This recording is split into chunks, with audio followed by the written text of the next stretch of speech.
Exactement. Elle a fait un bon commentaire.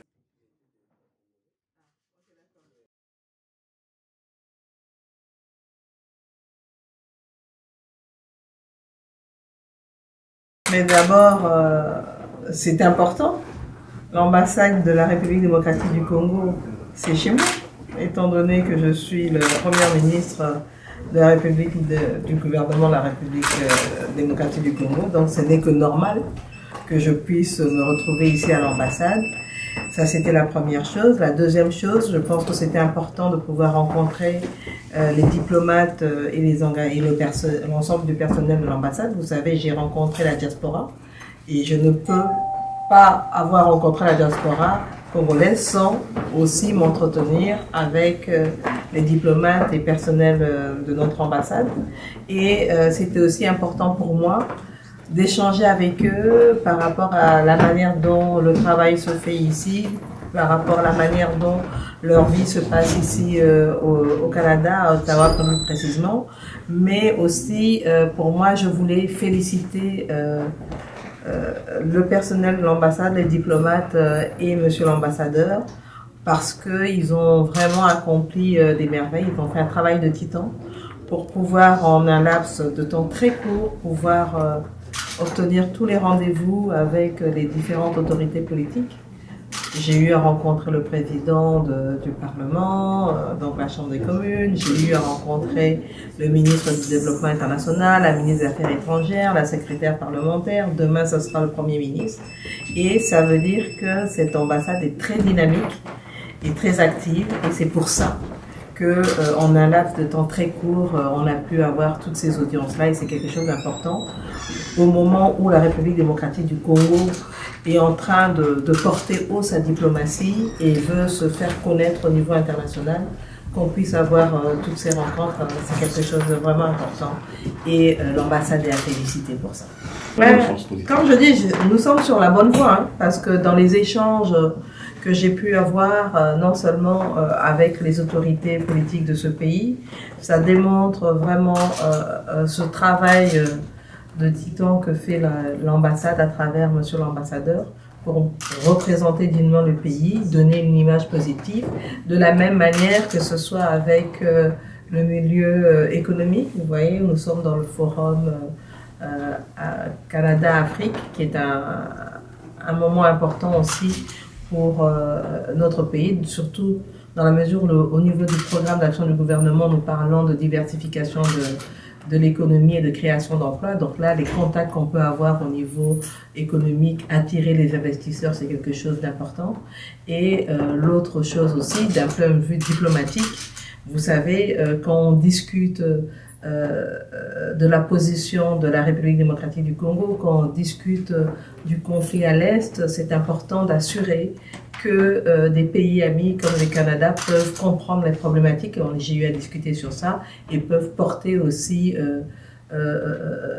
ce message important que la RDC ne demande qu'une chose, c'est d'avoir la paix pour pouvoir travailler sur son développement et nous particulièrement mettre en œuvre notre programme d'action du gouvernement comme il se doit. Mais vous pouvez l'imaginer que je suis plus que satisfait. Et surtout que son Excellence, Madame la Première ministre, a été à la hauteur de sa responsabilité. Et c'est vraiment un sujet de gloire et de satisfaction pour nous, dans la mesure où les échos que nous recevons à partir de cette visite nous encouragent davantage et nous donnent encore la force pour continuer à travailler pour l'intérêt de notre pays. Bien, merci beaucoup. Merci.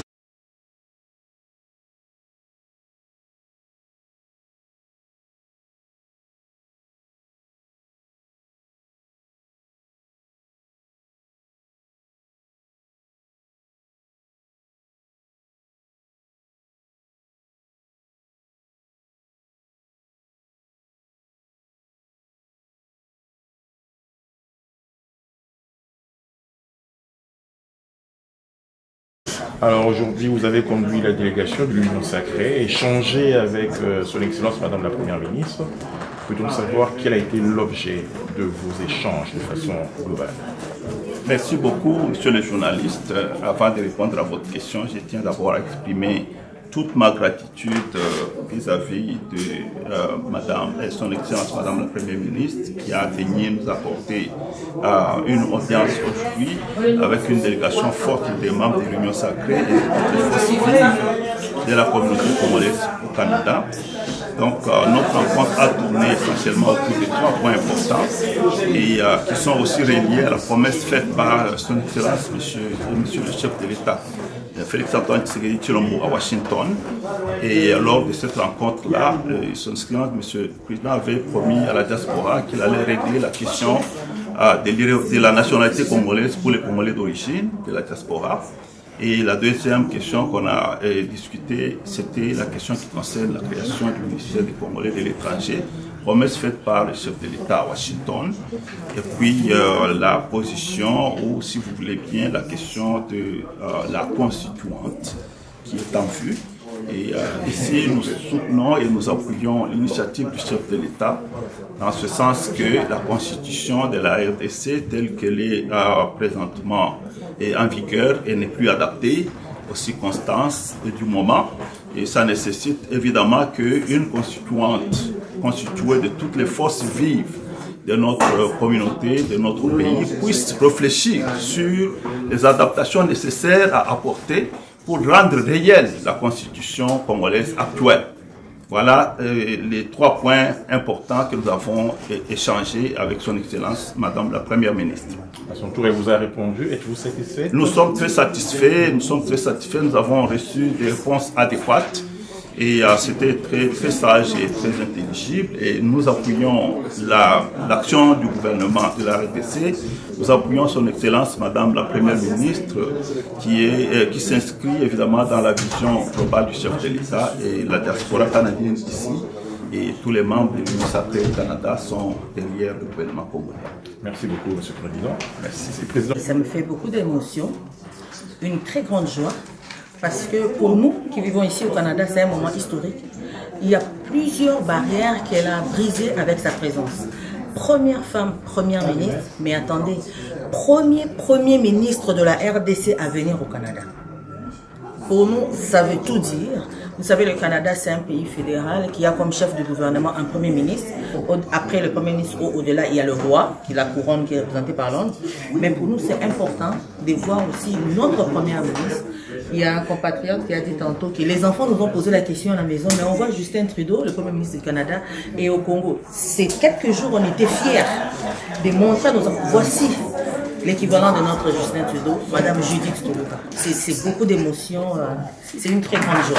Alors vous avez saisi l'occasion pour exprimer vos préoccupations, pour faire des propositions, des projets que vous avez. Elle a apporté des réponses, elle a promis également de continuer à faire le suivi. Quels commentaires vous avez par rapport aux échanges que vous avez eus? D'abord, personnellement, j'ai été frappée par son ouverture. Elle nous a parlé ouvertement, clairement. On n'a pas vu un langage politicien parce qu'elle ne s'est pas lancée dans des promesses. Elle a été pratique. Elle nous a d'entrée des jeux dit ce qui était faisable. Comme ça permet aux gens de gérer les attentes. Mais l'engagement qu'elle a pris de faire le compte rendu au président de la République de nos préoccupations, elle a aussi pris l'engagement de partager nos propositions avec les membres de son gouvernement. Elle a pris l'engagement de parler au ministre de la Santé, par exemple. Elle a pris l'engagement de parler au ministère des Plans pour la suggestion que nous lui avons faite, que j'ai proposée pour revoir le code des investissements. Elle a pris l'engagement de parler avec la ministre de l'Éducation. Donc ça, c'est une grande ouverture. Ce sont des choses qu'on n'était pas habitué à voir. On est habitué à voir des politiciens qui font des promesses, des fois qui n'ont pas de lendemain. Mais là, on a eu un entretien franc, précis, et son ouverture des engagements nous encourage. Ça nous encourage à continuer à appuyer notre gouvernement et ça nous encourage à continuer à être intéressés à ce qui se passe au Congo. Nous avons des compétences ici, nous avons des ressources et nous sommes intéressés à bâtir notre pays, soutenir son gouvernement parce qu'il faut qu'elle réussisse. Moi, en tant que femme, c'est obligatoire. On n'a pas d'autre choix. Madame Toloka doit réussir. Parce que ça donne un peu le ton, qu'est-ce que les femmes peuvent accomplir. Ça nous encourage dans l'engagement à la soutenir. Et on la soutient ici parce que il y a un mot qu'elle a dit, et moi ça résonne, c'est de nous faire l'écho de l'image positive de notre pays. Et notre ambassadeur, son excellence Joska, nous le dit tous les jours, Moi, je suis ambassadeur avec lettre de créance, mais sachez que chacun de vous est un ambassadeur de la RDC où il est. Ça rencontre vraiment ce que son Excellence la Première ministre nous a dit aujourd'hui. Merci beaucoup, maître. C'est moi qui vous remercie. Très bien. En tout cas, ngai na kangero comme tuya pona bandeko yo toza na diaspora même na Congo o tozo utiliser langage moko ya mabe o eza ko décourager avancement ya mboka na biso o eza ko décourager biso moko ba congolais. Donc en quelque sorte premier ministre Alain Kolobaki tozala na munoko moko positif pona mboka na biso tozala décourager te. Mais na makambuzo le kanambo kanabiso connaissant bien qu'il y a des infiltrés bozo sola na ye mais ye azo ya pour décourager yo azo ya pour peso maluba ya mabe yo kanga maluba no banda kotambola na yango na ndinga mabe ya mwana madame la première ministre alobi tozala très positif même bible ezoloba yango malobo tozo bimisa na monoko yango ezali bénédiction donc vraiment maman alobi biso na Canada, je pense que bande kwa diaspora ba patriote bino mona eza fourmi rouge le matelo commanda bamu toza ko exhorter bino bande ko ya Europe bande ko ni biso na Amérique du Nord toza na ba salité pendate o baza na kati ya ba salité ba sokola salité on a toza la positif bitumbana no silité mais to sala bitumbana biso na sima ya gouvernement na sima ya président de la République c'est là où tokolonga. Parce que moi j'ai toujours dit na équipe nanga ya ba fourmi rouge ba combattant boye barake o nyonso azako s'opposer na président de la République comme na premier ministre azako avantager ko encourager ba to ba ko bundisa biso na mboka yango na vraiment il on a retenir pas ya maman Mokonzi la premier ministre Maluba wana to salela yango. Merci. Ils ont confirmé. Merci beaucoup. Merci beaucoup.